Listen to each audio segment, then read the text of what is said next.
प्रश्न ये कि अचानक से कृष्ण जन्म स्थान पर जाने का निर्णय, ये सामान्य यात्रा नहीं। जो लोग कह रहे कि नहीं जाना है जाए, कौन रोक रहा? नहीं, कोई जो रोक रहा है तत्व, व्यक्ति ने तत्व, उसी ने तो नेहरू से लेकर मनमोहन सिंह तक को रोक के रखा कि उधर ना जाना।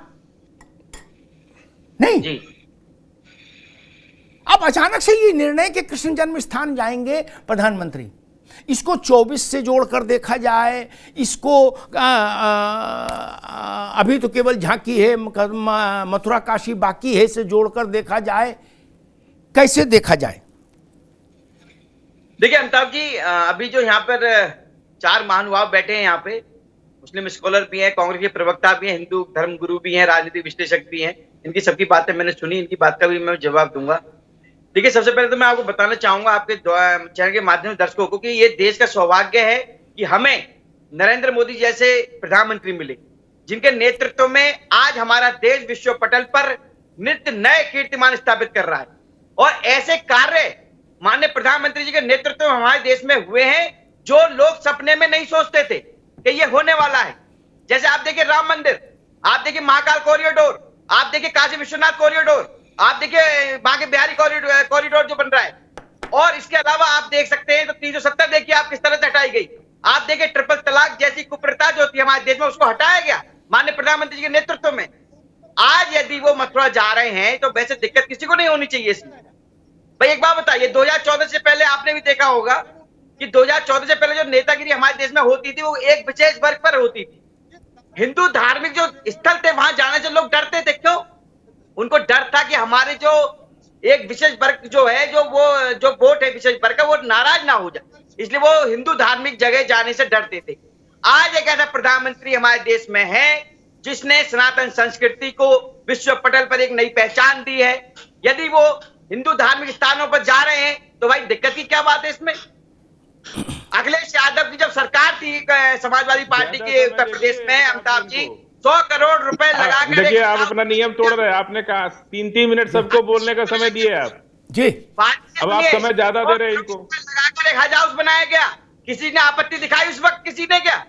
वो 100 करोड़ उत्तर प्रदेश पैसा था वो, जो केवल एक हज हाउस में लगा दिया अखिलेश यादव ने। जब समाजवादी पार्टी की सरकार थी उत्तर प्रदेश में, आपने देखा होगा कि किस तरह से एक विशेष वर्ग की महिलाओं को, बहन बेटियों को छात्रवृत्ति दी जाती थी स्कूलों में, बाकियों को अलग कर दिया जाता था। ये होती थी तुष्टीकरण की राजनीति पहले। आज यदि एक प्रधानमंत्री अरे भाई अवधेश जी, कांग्रेस कह रही है कि हम नहीं होते तो भूखे पड़े होते चौराहे पर सब लोग, ये तो हम थे कि रोटी मिल गई। देखिए अमिताभ जी, एक मिनट, इनकी बात सही है, मुन्ना खान सही कह रहे हैं। इनकी जब सरकारें थी इन्होंने तो लूट की राजनीति करी। इनके जो दामाद जी हैं उन्होंने गरीबों की जमीन कब्जा कर बिल्डिंगें खड़ी कर दी हरियाणा में, तो वो तो उन्होंने हमें जवाब देने दे। अमिताभ जी हमें जवाब देने दे भाई। इनके जो दामाद जी, कांग्रेस के जो दामाद जी हैं, उन्होंने तो फुटपाथ पर खड़ा कर दिया। दामाद जी को जवाब देने दो 10 सेकंड। अमिताभ जी इनकी मैं बोलती बंद करता हूँ, 10 सेकंड हमें जवाब देने दे। ये बार बार दामाद जी की बात करते हैं, 2G 3G की बात करते हैं। इनके दामाद 2G 3G की नहीं थी, दामाद जी की अभी बस ज्यादा आप बार बार कहा कि रॉबर्ट वाड्रा जी को हरियाणा में क्लीन चिट मिली। आप बताइए, हरियाणा में कांग्रेस की सरकार तो नहीं थी?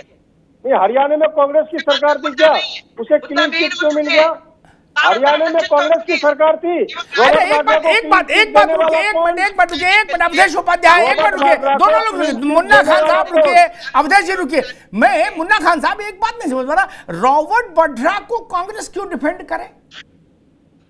प्रियंका गांधी को करे समझ में आता, रॉबर्ट वाड्रा कारोबारी आदमी, काला करे सफेद करे, अपने आप देखेगा। रॉबर्ट वाड्रा को क्यों डिफेंड करे? बीच में लाते क्यों है फिर प्रियंका गांधी की? ये भी बात सोचिए ना। अरे फजील अहमद, कांग्रेस के आदमी बैठे वो जवाब देंगे, आप क्या परेशान हो रहे हो? आप लोग बता रहे हैं आपको, हम भी तो कॉमन आदमी है। रॉबर्ट वाड्रा को बीच में लाते क्यों है फिर? मुन्ना खान साहब, रॉबर्ट वाड्रा को डिफेंड क्यों करे कांग्रेस? अमिताभ मुन्ना खान, मैं जवाब दे रहा हूँ, मैं जवाब दे दूं? जी। देखिए, बार बार इन्होंने अभी भी कहा कि 2G 3G जीजा जी, मतलब कांग्रेस के जमाई। अब जब आप लांछन लगाते हो तो जवाब तो हमें देने पड़ेंगे। अब सवाल के जवाब सुनिए। जो जितने भी लांछन लगाए जमीन के घोटाले का, हरियाणा सरकार ने उसे क्लीन चिट दिया। आप बताइए, हरियाणा में कांग्रेस की सरकार थी, कर्नाटक सरकार ने उसे क्लीन चिट दिया। अब बताइए क्या कर्नाटक में कांग्रेस की सरकार थी? और जिस 2G का ये बात कर रहे हैं, आप ये बताइए, विनोद राय को इन्होंने राज्यपाल बनाया। आप ये बताइए, राम मंदिर की बार बार बात हो रही है, राम मंदिर के पक्ष में जिस जज ने फैसला दिया उसे आपने राज्यसभा सांसद बनाया। क्या ये अविश्वास नहीं है? क्या ये भारतीय जनता पार्टी का झूठ नहीं है? 2G 3G जीजा जी, इनको देश से माफी मांगनी चाहिए, एक बात। दूसरी बात, 2024 के बाद सरकार बदल जाए, उसके बाद इसे पता लगेगा कि आखिर जांच होती क्या है। ठीक, अभी ये बार बार ठीक, उस तरह उधार भरते रहो। ठीक है, ठीक है, ठीक है, आगे जवाब आ गया। अब तकरीर नहीं, जवाब आ गया। जब आपको मैंने अवसर दिया, अब रुक जाओ। Really like it, यार। स्टेबलाइजर का खर्चा? टॉप एंड LED टीवी है, स्टेबलाइजर की जरूरत ही नहीं है। अच्छा फिर तो उसकी जरूरत पड़ेगी। इतनी महंगी टीवी लेकर स्टेबलाइजर नहीं लोगे तो फिर प्रार्थना की जरूरत तो पड़ेगी ही ना। सिर्फ एक फ्लक्चुएशन आपकी महंगी LED टीवी के पार्ट्स को डैमेज कर सकता है। उसे सुरक्षित रखें V-Guard स्टेबलाइजर के साथ। V-Guard, India's number 1 stabiliser. Car garage network great, claim cover great, price wait वाह, प्राइस भी great. Tata AIG car insurance, trusted नाम, फैंटास्टिक नाम। हम बाइकर्स हैं अलग इस दुनिया से भी। अगर कुछ कॉमन है तो बस ये थ्रिल जिसकी चाहत कभी कम नहीं होती। ये हमारी रगों में दौड़ता है और हमारी मशीन्स की रगों में भी। Motto next level thrill. Munna Khan साहब, मैं कहूंगा कांग्रेस भी उस तरह पे धार रख रही है कि भाई वक्त आएगा तो हम तब तक उस तरह तेज कर ले। बिल्कुल रख रही है, ठीक है, लेकिन जो दो बात, अरे रुको भाई, लगातार नहीं बोलो। जो एक बात मुन्ना खान ने कही उससे एक बात प्रमाणित हुई। अवधेश जी, आपको प्रसन्न होना चाहिए, आपसे मेरा मतलब भाजपा को। उन्होंने कहा कर्नाटक में मुंबई की सरकार ने क्लीन चिट दी, भाजपा की सरकार थी। यहाँ क्या नाम इनके, खट्टर की सरकार ने दी, भाजपा की सरकार थी। इसका मतलब ये तो सिद्ध हो गया कि भाजपा की सरकार राजनीतिक प्रतिशोध में काम नहीं करती। तो एक आरोप तो कांग्रेस ने अपना खंडित कर दिया खुद ही, जो लगातार चिल्ला रही है कि हाय राम मार डाला, ED CBI फलान निकाल। वो तो मुन्ना खान साहब ने खुद ही आरोप विड्रॉ कर लिया। उनने कहा हमारी सरकार ही नहीं दी, आपकी सरकार ने क्लीन चिट दी, इसका मतलब फ्री एंड फेयर मामला चल रहा है। तो खुश होइए, इसमें काहे को परेशान हो, कोई समस्या नहीं। ठीक, आचार्य विक्रमादित्य जी, इस देश में दो जन्म स्थान को लेके वो रहा, अयोध्या और मथुरा। दोनों से भारत के निर्वाचित प्रधानमंत्रियों ने दूरी बना ली। क्यों? अयोध्या में भी रामलला की पूजा अर्चना पर और दर्शन पर तो कभी रोक नहीं रही जब से ताला खुला। सुप्रीम कोर्ट के आदेश से पूजन अर्चन हो रहा था, दर्शन हो रहे थे, लेकिन कोई नहीं गया, कोई मुख्यमंत्री नहीं जाता था विपक्ष का। आज जो पार्टियां विपक्ष में हैं उनके, और वैसी ही स्थिति मथुरा में थी। क्यों?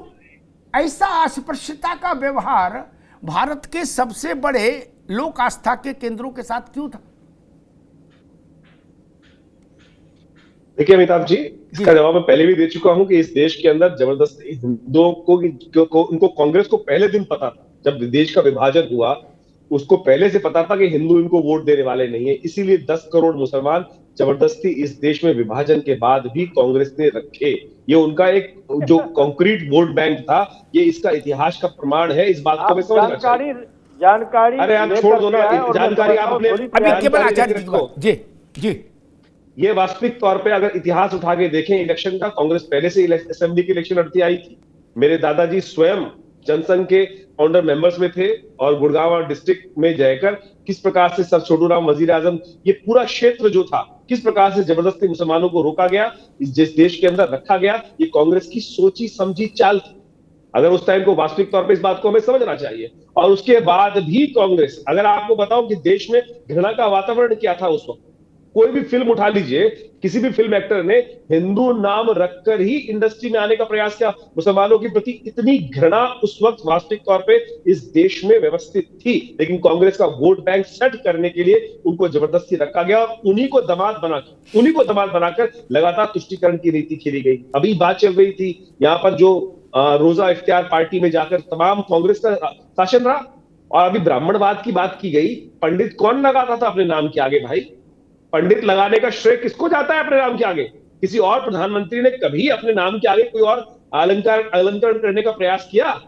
पंडित जवाहरलाल नेहरू को ही अपनी कुर्ते के ऊपर का जो बटन लगाने में पंडित लगा के ही समझ में आती थी, और उन्होंने किस प्रकार से इंदिरा गांधी के विवाह में क्या शर्त रखी थी। आप सबको, अमिताभ जी यहाँ उपस्थित है, उनको एक एक इतिहास के बारे में मालूम होगा।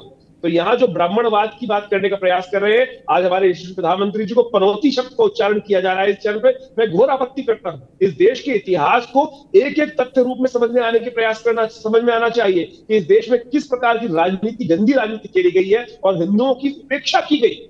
तमाम एक से एक ऐसे उदाहरण है इस देश के अंदर हिंदुओं की उपेक्षा किस प्रकार से की गई, केवल वोट बैंक के तौर पर। जो हिंदुस्तान के अंदर ब्राह्मण, क्षत्रिय, वैश्य की बात की जाती है, वो तो इसी से खुश कर दिया जाता था कि आपकी सरकार है, आपकी सरकार बनी जाती थी। इस प्रकार से ब्राह्मणों ने कब इस देश को तोड़ने का बात किया भाई? किसने तोड़ने का बात किया? इस देश को आगे बढ़ाने का कार्य समस्त जनता ने किया है, किसी का विभाजन करने का प्रयास किया। जिन लोगों ने इस देश का विभाजन किया, इस देश के टुकड़े करने का प्रयास किया। और अभी आप बात कर रहे थे अमिताभ जी कि कुछ क्षेत्रों के बारे में बता रहे थे, 2 विवादित स्थल। मेरे पास लिस्ट है पूरी, कम से कम 3000 से ऊपर क्षेत्र है कि जहां पर इस देश के ऊपर जो आक्रांताओं की निशानियां है उनको ध्वस्त कर देना चाहिए।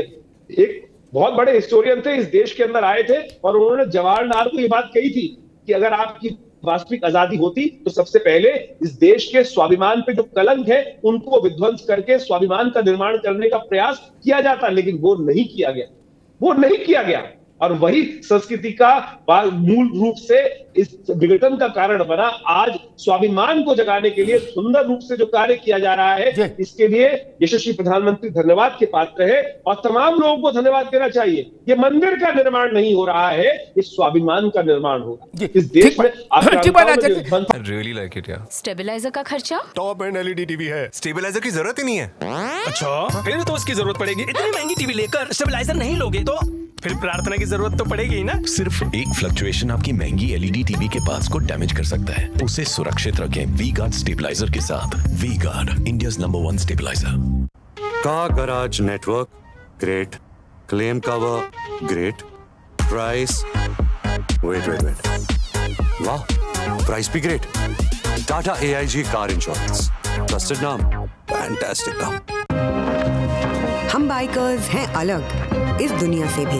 अगर कुछ कॉमन है तो बस ये थ्रिल जिसकी चाहत कभी कम नहीं होती, ये हमारी रगों में दौड़ता है और हमारी मशीन्स की रगों में भी। Motto next level thrill. Fazil Ahmed साहब, अच्छा ये हैरानी की बात नहीं, जिस देश में 85% आबादी के आराध्य के जन्म स्थान का विषय हो, उससे वोट से चुनी हुई सरकार के मुखिया मारे डर के उधर मुंह करके कभी देखें भी नहीं, और बाकी वो सब जगह जाएं आए, घर में रोजा इफ्तार करें, फोटो खिंचाएं, सब करें। मुझे याद है विश्वनाथ प्रताप प्रधानमंत्री बनने के बाद जामा मस्जिद मिलने गए थे ये जो मौजूदा इमाम है इनके अब्बा से, लेकिन अयोध्या ना बाबा ना, मथुरा बोले ना बाबा ना, उधर नहीं, करंट टाइम नहीं। ये कुछ अजीब सी बात खलती नहीं है दुनिया के और किसी देश में तो ऐसा संभव नहीं ना। अमिताभ जी, मैं तीन बात आपने कहा हमसे, और तीनों बात का जवाब देना चाहते हैं। नहीं मैंने एक ही बात कही, तीन नहीं कही, एक ही बात कही। नहीं, तीन, एक आपने कहा, एक विक्रमादित्य जी ने कहा। अच्छा हाँ, तो मेरे न खाते में तीनों एक विक्रमादित्य जी ने कहा जी, और एक आपने कहा जी। मैं तीनों बात का जवाब दूंगा। एक तो यह है कि प्रधानमंत्री जी अपने साथ द्रौपदी मुर्मू जो हमारे देश के राष्ट्रपति हैं उनको भी साथ ले जाएं, और रामनाथ कोविंद जी को भी साथ ले जाएं। ठीक है, तब जाकर के हम मानेंगे कि ये सही बात है। रामनाथ कोविंद जी को साथ ले जाएं, आदरणीय महामहिम द्रौपदी मुर्मू जी को भी साथ ले जाएं जी। दूसरी बात ये जो कह रहे हैं इस देश में 80 करोड़ 85 करोड़, जैसे अमेरिका बड़ा बड़ा जहाज से डरवाता है ना सबको, ये लोग भी 80 करोड़ को आगे डरवाते हैं सब। इस देश में सनातनी 20 करोड़ हैं, 20 करोड़ से ज्यादा नहीं, आप जनगणना करा लीजिए। और तीसरी बात ये कह रहे हैं, स्वामी प्रसाद मौर्य तो कह रहे हैं कि 20,000, सुप्रीम कोर्ट में पिटीशन फाइल हो गई है कि 20,000 बौद्ध मंदिरों को तोड़ करके हिंदू मंदिर में राजा शशांक ने कन्वर्ट कर दिया, पुष्पमित्र शुंग ने कन्वर्ट कर दिया। ये क्या बात करते हैं? संस्कृति इसी देश में महात्मा बुद्ध, इतिहास पढ़ो जाकर, इतिहास पढ़ो जाकर।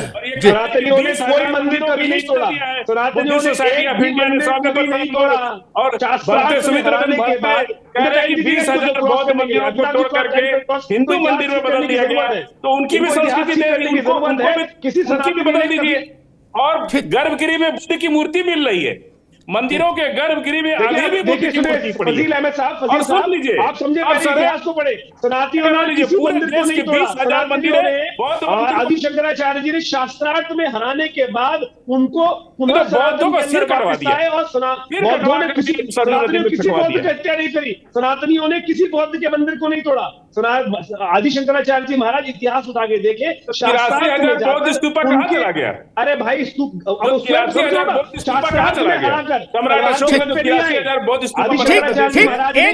दोनों मित्रों को रोकूंगा, ठीक आचार्य जी, फजील साहब, दोनों मित्रों को रोकूंगा। रियली लाइक इट यार। स्टेबलाइजर का खर्चा? टॉप एंड एलईडी टीवी है, स्टेबलाइजर की जरूरत ही नहीं है। अच्छा, फिर तो उसकी जरूरत पड़ेगी। इतनी महंगी टीवी लेकर स्टेबलाइजर नहीं लोगे तो फिर प्रार्थना की जरूरत तो पड़ेगी ही ना। सिर्फ एक फ्लक्चुएशन आपकी महंगी एलईडी टीवी के पार्ट्स को डैमेज कर सकता है। उसे सुरक्षित रखें वी गार्ड स्टेबलाइजर के साथ। V guard, India's number 1 stabiliser. Car garage network great, claim cover great, price wait, वाह, प्राइस भी great. Tata AIG car insurance, trusted नाम, फैंटास्टिक नाम। हम बाइकर्स हैं अलग इस दुनिया से भी। अगर कुछ कॉमन है तो बस ये थ्रिल जिसकी चाहत कभी कम नहीं होती, ये हमारी रगों में दौड़ता है और हमारी मशीन्स की रगों में भी। Motto next level thrill.